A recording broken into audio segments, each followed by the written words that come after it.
welcome back to my channel. Balik lagi bersama Datul Farhi. Nah, setelah bentuk molekul yang cuma ada 2 unsur, sekarang gue mau ngejabarin materi mengenai bentuk molekul yang ion kompleksnya. Jadi ion kompleks tuh pasti lebih dari 2 unsur. Ada yang nanya ke Instagram gue buat bikin video ini, tapi baru gue jawab sekarang. Oke, pertama kita kenalan dulu sama ion kompleksnya. Jadi di sini gue misal contohin satu ion kompleks, yaitu COF6 3-. Atau bisa kita tulis kayak gini, bisa. Nah, kalian harus tahu dulu ion kompleks tuh terdiri dari apa aja gitu kan. Yang pertama, kalian harus tahu kalau misalkan di ion kompleks itu ada yang namanya atom pusat. Jadi yang bukan kompleks juga pasti kalian udah tahu dong mana yang jadi atom pusatnya. Antara CO sama F pasti jelas CO. Kenapa? Karena dia yang paling sedikit, sedangkan F dia ada 6. Nah, si CO ini adalah atom pusatnya. Sedangkan F-nya itu adalah ligannya. Oke, nah terus di ligan, di sini kan ada indeks yang di bawah ini nih. Ini itu banyaknya dari F-nya. Jadi F-nya tuh berpasangan sama CO tuh ada 6. Nah, 6 ini adalah bilangan koordinasi. Dan -3 ini adalah muatan dari ion kompleksnya. Oke, kalian udah tahu kan bagian-bagian dari ion kompleks. Jadi mana yang disebut dengan bilangan koordinasi, mana yang disebut ligan, mana yang disebut atom pusat. Nah, ini adalah tabel untuk menentukan bentuk dari ion kompleks berdasarkan bilangan koordinasi dan hibridisasinya. Jadi kalau misalkan kita punya bilangan koordinasi 2, 3, 4, 5, 6, 7 di sini, nah terus di sini adalah bentukan dari hibridisasinya dan ini adalah bentuk dari molekulnya. Oke, kalian save ini biar tahu bentukannya nanti seperti apa ion kompleks yang tadi kita udah pelajarin. Oke, kita akan lanjut ke cara penentuan untuk bentuk molekulnya. Oke, tadi kita punya ion kompleks COF6 3-. Kayak gini. Nah, 3- ini muatan dari ion kompleksnya ya. Nah, tapi sebelum itu dari awal dulu ya. Jadi pertama kalian harus tentuin dulu bilangan oksidasinya untuk atom pusatnya. Di kimia dasar banget kelas 10, jadi kalian harus tentuin si CO-nya itu bilangan oksidasinya berapa, muatan dari bilox atom pusatnya berapa, kayak gitu. Nah, terus yang paling penting adalah kalian harus kenali dulu ligannya. Jadi ligannya itu termasuk yang kuat atau ligan lemah. Nah, ligan kuat itu biasanya dia itu sebagai pendonor PEB-nya. Jadi kayak contohnya itu ada karbon, nitrogen, fosfor, kayak gitu. Sedangkan ligan lemah itu biasanya pendonor PEB juga, tapi bentukannya tuh halogen, oksigen, belerang, kayak gitu. Nah, di sini fluorida ini termasuk halogen, jadi dia sebagai ligan lemah. Nah, setelah menentukan ligannya, terus kalian harus menuliskan konfigurasi elektron dari logam atau ion pusatnya. Jadi si atom pusat ini bentukannya logam. Oke, kita harus cari tahu dulu nomor atom dari si atom pusatnya. Oke, CO. Kalau misalkan kita lihat di tabel periodik, nah ini dia. CO dia punya nomor atom 27. Nah, pertama kita tentuin dulu bilox dari atom pusatnya. Untuk menentukan bilox atom pusat,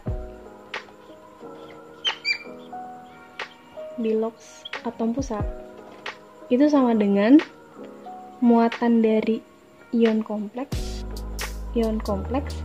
dikurang sama N dari bilox ligan. Jadi bilox dari si CO itu akan sama dengan muatan ionnya itu min 3 dikurang 6. Nah, terus bilox ligannya. F itu kan halogen. Halogen tuh nilainya min 1. Jadi min 3 ini plus 6. Jadi si CO itu punya bilox plus 3. Nah, setelah tahu biloxnya, kita akan punya konfigurasi elektron. Kan kita udah tahu tuh, si CO itu nomor atomnya 27. Tapi dia itu melepaskan 3 elektron. Jadi pas di konfigurasi elektronnya, kita akan mengurangi 3 elektronnya. Oke, CO 27. Nah, kalau misalkan si CO yang 27, kita akan konfigurasi 1S2, 2S2, 2P6, 3S2, 3P6, 4S2, 3D. Oke, ini 10, 20, ini sisa 7. Nah, terus kita akan tata ulang biar urutannya itu berurutan. Jadi kita bisa tulis 1S2, 2S2, 2P6, 3S2, 3P6, 3D7, 4S2. Jadi berurutan 1, 2, 3, 4. Kayak gitu kan. Nah, terus karena kita itu di ion kompleks, nah si CO itu muatannya 13. Muatannya 13. Jadi dia harus melepaskan 3 elektron. Jadi konfigurasi elektron itu bukan seperti ini, tapi kita akan menghilangkan 3 elektronnya. 1S2, 2S2, 2P6, 3S2, 3P6. Nah, karena dia melepaskan 3, yang pertama itu dia akan melepaskan elektron yang terluar. Nah, di sini yang paling terluar itu adalah 4S2. Di sini dia udah ngambil 2. Berarti sisanya dia itu tinggal ambil 1 di 3D7-nya.